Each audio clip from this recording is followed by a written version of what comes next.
Cousin Jared, happy belated birthday to you. Well, thank you. I appreciate that. We celebrated your birthday by giving you the night off. So yes, that was very much appreciated. But the other thing that y'all did was give out some winners. So yes. I am also appreciative of that. I almost enjoyed the winners as much as I enjoyed the Bluey themed birthday party that my daughter gave me. And so, yeah, it was a good day all around yesterday. That sounds absolutely precious. It was. The tough part here is, we're big on transparency. All the results can be found in tabs. It's a very intense sheet. You can find that link just on the show on the website, pickswiththeprofessor.com. It's hard. I like to talk about that, but we're at a point now where only one of the 3 games has happened from yesterday. So like you're talking, like we record this at a weird time. Like you're talking about the winners from Tuesday where we swept the board. Wednesday, so people be watching this and it's like, we don't even know how those games have gone. So hopefully they've gone well. It gets kind of awkward here. It's like we've sometimes last year recorded like even earlier in the day. And then it's like not even a single thing had started. We've done it where it's like later. So we've kind of just done some different times, but we're kind of like keeping track of things like as the night progresses here.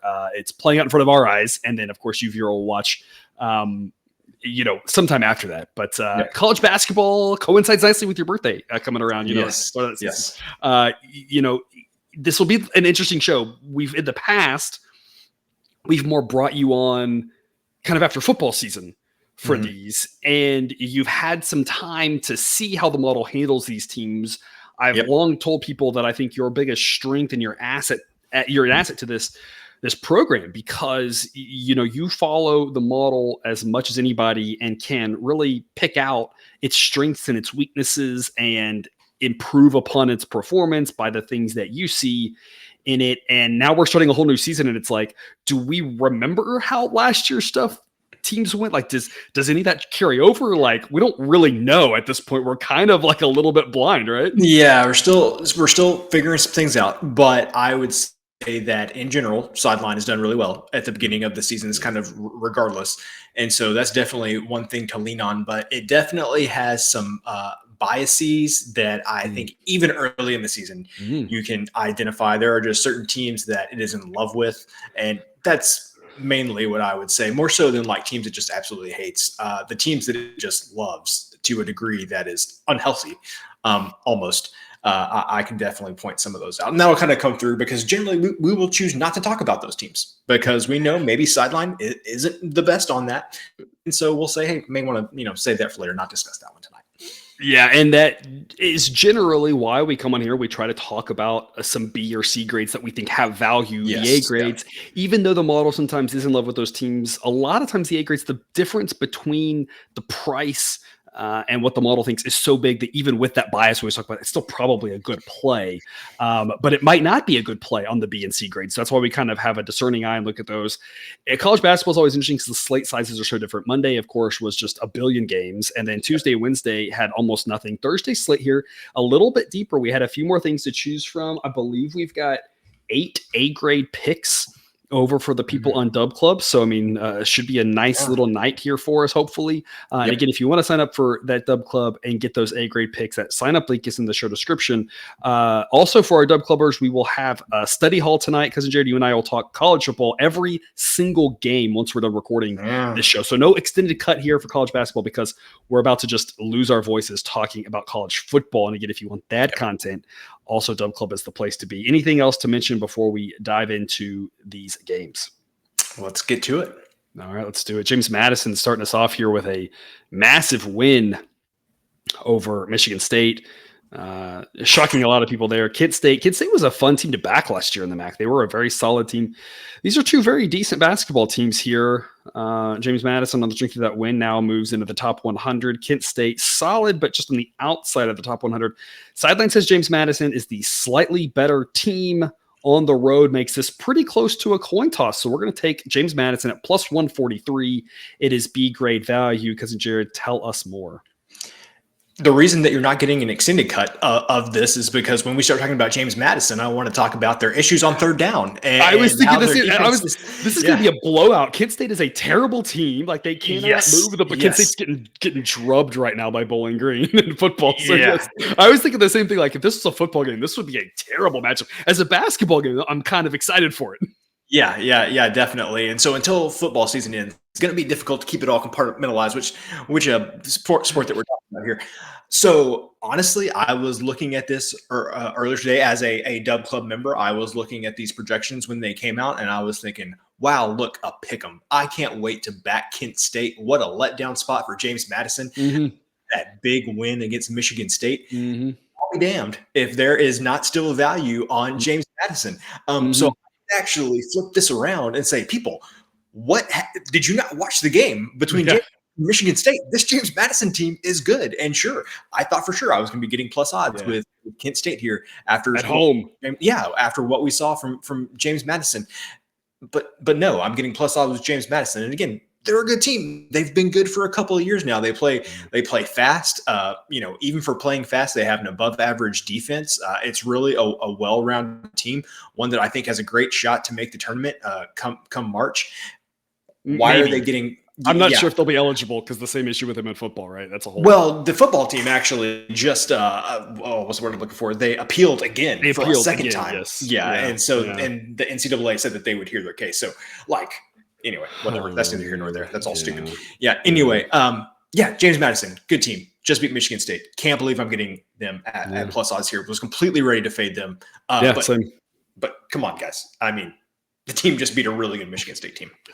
And, I think the thing, of course, to remember is that we can be both disappointed in Michigan State and say maybe they have some flaws and maybe they were overrated to start the season. And the model has definitely dropped them a lot from that performance because it wasn't a good performance. But we can also be as impressed with James Madison and consider the fact that they were a good team to us last year that the market did not respect. And we backed them a lot on A grades last year. It wasn't every single game, but it was like, I think in about half their games, we had an A grade. And I'm pretty sure we won 2/3, 3/4. I mean, they made us a lot of money last year because the same thing, they just were being disrespected relative to how good they were. They weren't like the best team ever, but they weren't they weren't as bad as the market thought. It sounds almost the same thing here after that opening night win. Plus 143 offers pretty good value here. The A grade threshold for this is plus 158. So we're still 15 cents away from that A grade value. So I don't think we'll see that, but we have seen some really crazy line moves in college basketball here. To start the season. So, I mean, honestly, you never know what this number's going to do. We always talk about just, get it early and move on with life because you never know where the number's going to go. That should be a really interesting game. I think we're going to close with a really interesting game. We are sandwiching it with not an interesting game. Cal State Northridge and Idaho. This will be absolutely terrible basketball. Idaho is one of the worst teams in the country. Cal State Northridge is also decidedly not very good. The model thinks Northridge should be favored, but only by a small amount, but they're favored by a decent amount. We're on Idaho plus 152 as a B grade. Because this is probably my favorite B grade on the board simply because I love me and anything close to a pick 'em at plus 150. I mean, it's really just that simple. I don't know what your thoughts on it are. Yeah. So in the exhaustive research that I did for this show, I went back and looked at Cal State Northridge's schedule from last season. Take a guess at how many road games they won last year.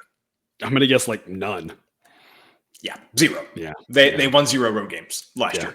Idaho, not an easy place to travel to. We think about it more or at least I think about it more in college football. When you think about the elements going to altitude is it Florida in the summer where it's hot and humid and everything. But you made a good point before we came on that home court advantage in college basketball is even more important for a sundry of reasons. But I can't imagine that getting to Moscow, Idaho is an easy trip. For Cal State Northridge there, combined with the fact, like you mentioned, they're not very good and didn't win a game on the road last year. I agree with you. The price on Idaho seems a little bit too good to pass up in this spot. Again, 2 bad teams, but you got home court advantage, getting good plus odds. Sign me up. I'm curious if anyone actually knows the answer to this question of our viewers, because I don't know how you get to Moscow, Idaho. If you're a school like Cal State Northridge, who presumably does not have, maybe I'm wrong, I presume they don't have the athletic budget to charter a jet and private jet that into Moscow, Idaho. Maybe they do. But also, does Moscow, Idaho have an airport with a runway long enough to handle a private jet? Like, honestly, like, I don't know how you get into Moscow, Idaho. It's like a tiny little town. Are you flying into like Spokane? Or are you flying into like Boise? If you're flying to Boise, that's like a 6-hour bus ride after that, like, or 5-hour bus, whatever it is. Like, it ain't close. So, like, however you're getting there, like, unless Cal State Northridge has the budget and Moscow, Idaho has a runway long enough to handle that thing, like, how you're getting there is going to be really tough. And that's really the bottom line here, is that Idaho at home, this is one of their few chances of the season for a win. They're probably going to end up winning like 5 games all season. And this is one of their great chances to get a win and against a team, like you pointed out, that has had 0 road wins last season. The other thing that I would point out about this game is that Cal State Northridge likes to play extremely fast. Idaho likes to play fairly slow. So if the home team has any ability to control the pace in this game and get Northridge off of their game, that could really lead to a lot of problems because the styles are very different. And so I'm not sure if Northridge can handle slowing down to Idaho's level.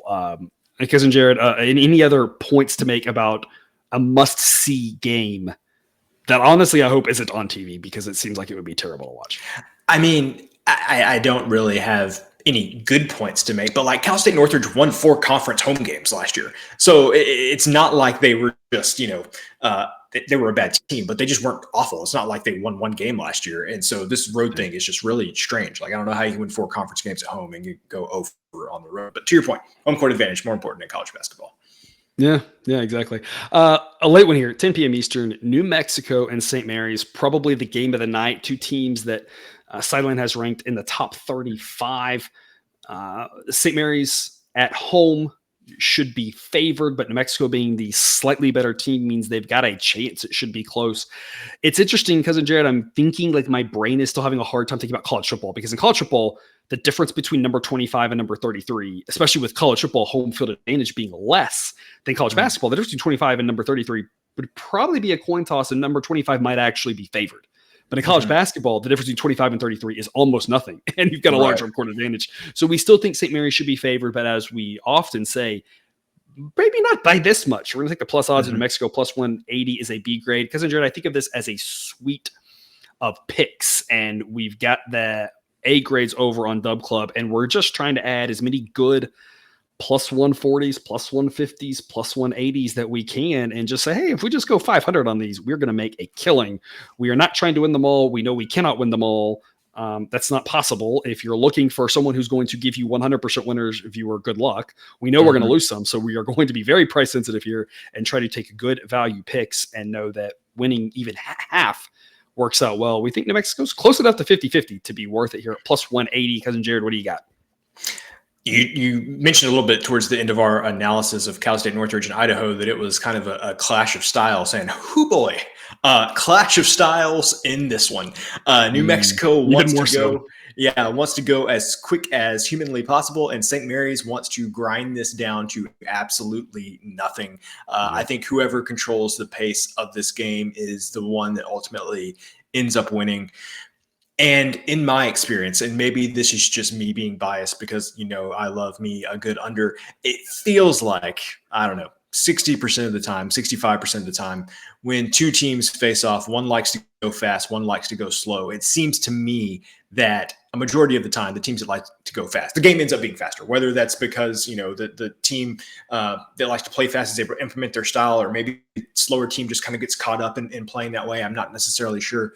But it seems to me like a majority of the time, the game ends up being played faster than what the numbers would indicate, or certainly faster than I think what St. Mary's would want to play this game at. So with that in mind, I also like New Mexico here. I think that this game is going to go a little bit faster, especially early in the season. Everybody's kind of got that adrenaline pumping, maybe a little more so than normal.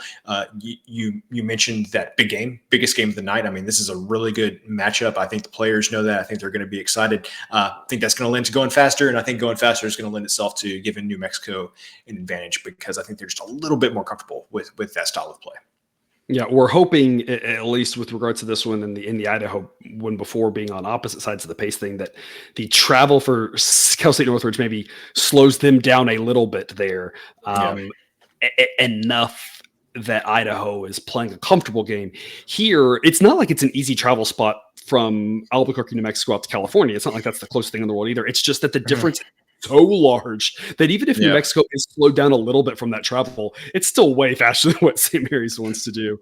Yeah. It is interesting, of course. St. Mary's does have plenty of experience playing a faster team because it's always a clash of styles when they play Gonzaga. So they do have plenty of experience doing Mhm. that. I think the difference in my mind is, as good as St. Mary's has habitually been, it seems like, and I think this team will be no different. There's a clear best player on the court in my mind, and it's not even close, and that's Jalen House for New Mexico. And I Mhm. always like, anytime you have the best player on the court on your side and he's a guard, that's always Mhm. like a tiebreak factor there, because we know the ball is going to be in his hands if it's a Yep. tight contest. He has the experience, the road environment. Obviously, it'll be a great crowd there. Gives them a shot to win, as opposed to, um, you know, when you don't have the best player, when your best player's not the guard, et cetera, like that. It like works out perfectly to back the best player, the guy who's potentially a top 10 draft pick. Uh, Yep. in the NBA this year, potentially. We'll see how it goes. Obviously, in a lot of basketball to play out, but one of the top players in college basketball, definitely on a watch list for All-American, that type thing. Yep. Yep. Having him on your side for New Mexico is very helpful. Because, Jared, that's our show for this, short and sweet. Before we have the really long college football study hall, do you have any parting words before we completely change sports? Go ahead. Yeah. Like you just mentioned, if this brief 15-minute college basketball show wasn't enough, join us over on Dub Club. You get 2.5 hours of unfiltered college football analysis. It will be too much college football content that you Yes. can handle. If that's a thing. Some of you will say that's not a thing. You are our kind of people if that's the case. Yeah. So, all right. Hopefully we'll see you over there. Otherwise, everyone, y'all have a great day.